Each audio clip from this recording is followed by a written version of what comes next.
Hello children, it's Christmas Eve and I'm going to share with you a very special story by Clement Clark Moore, and it's called A Visit from St Nicholas. I hope you're all tucked up in bed, waiting to hear the jingle bells and see reindeers flying through the sky. 'Twas the night before Christmas, when all through the house not a creature was stirring, not even a mouse.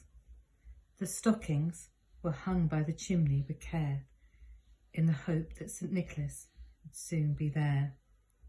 The children were nestled all snug in their beds, while visions of sugar plums danced in their heads. And Mamma, in her kerchief and I in my cap, had just settled our brains for a long winter's nap.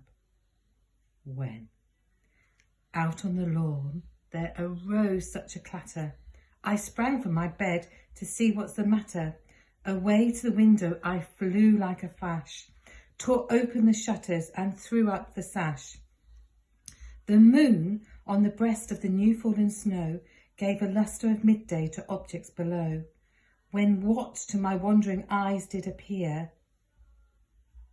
but a miniature sleigh and 8 tiny reindeer, with a little old driver so lively and quick, I knew in a moment it must be St Nick.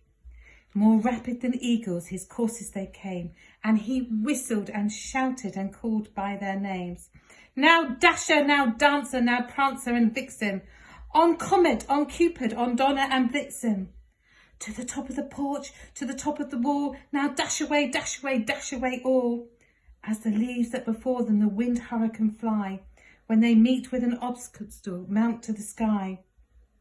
So up to the housetop the coursers they flew, with the sleigh full of toys and St Nicholas too.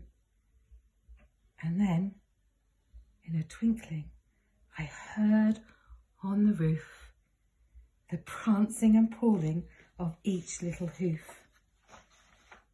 As I drew in my head and was turning around, down this chimney St Nicholas came with a bound. He was all dressed in fur from head to his foot, and all his clothes were tarnished with ashes and soot. A bundle of toys he had flung on his back, and he looked like a peddler just opening his pack. His eyes, how they twinkled, his dimple how merry, his cheeks were like roses, his nose like a cherry. His droll little mouth was drawn up like a bow, and his beard on his chin was as white as snow. The stump of his pipe he held tight in his teeth, and the smoke in it circled his head like a wreath. He had a broad face and a round little belly that shook when he laughed like a bowlful of jelly.